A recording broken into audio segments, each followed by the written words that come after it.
Bonjour, aujourd'hui je continue la série GitHub Workflows et on va parler aujourd'hui de caching et de tests en parallèle. Alors qu'est-ce que je veux dire par là?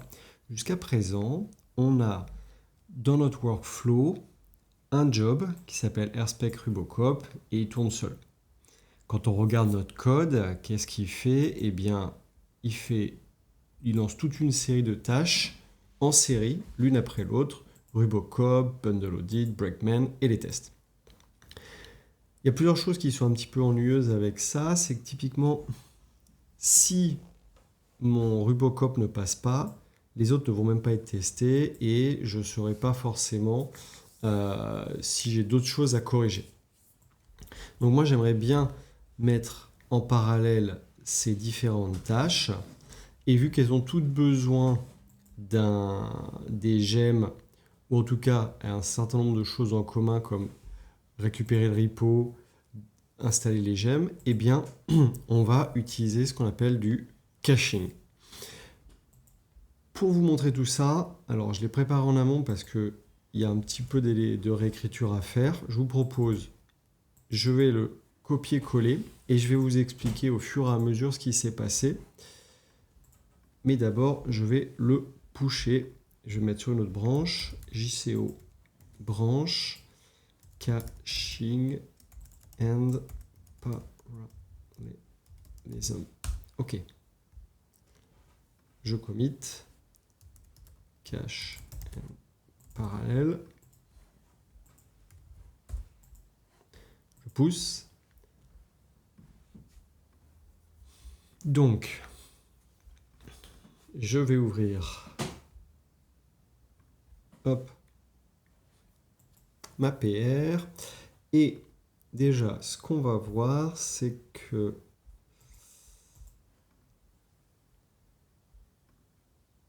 si je prends mon action, désormais on voit qu'il y a une première étape de setup et d'installation des dépendances et ensuite on a tous les différents tests qu'on avait, donc Breakman, Bundle Audit, AirSpec et Rubocop.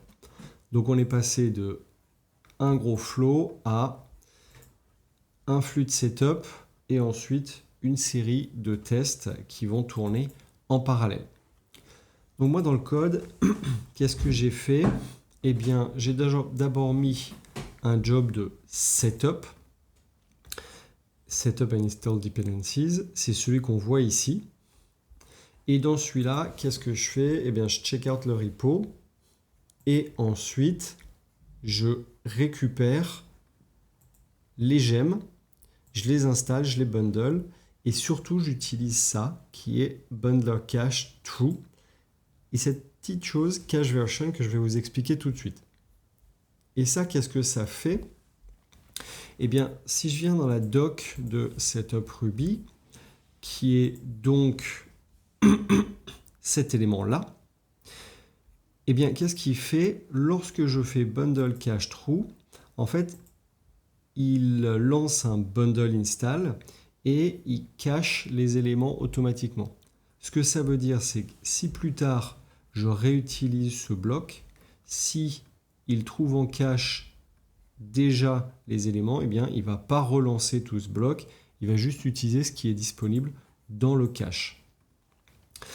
Lorsque je faisais ça, donc là c'est parti, lui il a installé finalement toutes les dépendances, donc on voit qu'il a bien installé toutes mes gemmes. Pouf, pouf, pouf, pouf, pouf.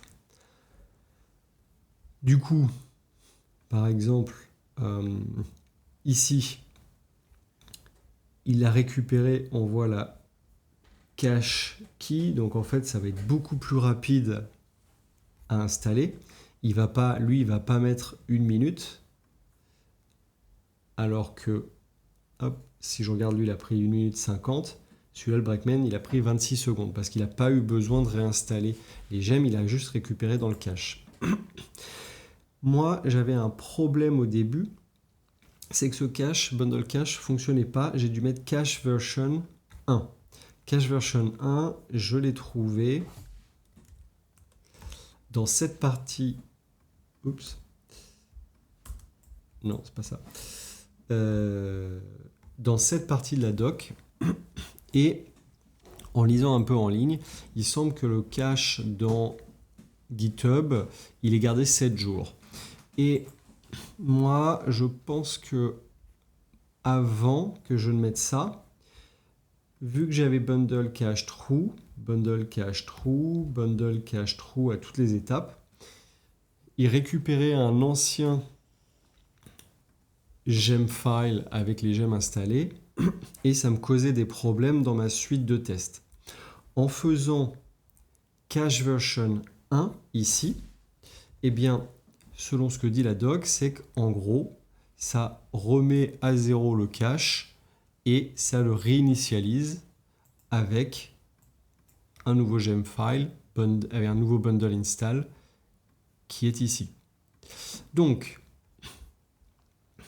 moi, mes tests, ils ont tous tourné. Le premier, il a installé les gemmes et tout ce qui était nécessaire. Ensuite, Rubocop, Bundle Audit, Breakman, ils sont tous lancés en parallèle. Ils sont tous passés, c'est une bonne nouvelle. Et ils sont tous lancés indépendamment les uns des autres. La seule dépendance qu'ils avaient, c'était la dépendance à ce premier test. Et du coup, moi, ce premier job, il s'appelle Setup. Du coup, mon Rubocop après, pour qu'il dépende de Setup, j'ai mis Needs Setup. Et ensuite, j'ai lancé ma tâche Rubocop. Celle-là, en fait, elle est allée beaucoup plus vite que celle initialement utilisée dans Setup, puisqu'elle était déjà en cache. Donc, en fait, GitHub n'a fait que la récupérer. Donc, Rubocop, c'est un job maintenant assez simple qui est partitionné. Bundle Audit, c'est pareil. Breakman, c'est pareil. Il a son job à lui. Et le plus compliqué, c'est finalement AirSpec. Dans AirSpec, on l'a vu dans une vidéo précédente, j'avais besoin de la master key et de l'accès à des variables d'environnement. Eh bien, j'ai tout remis ici.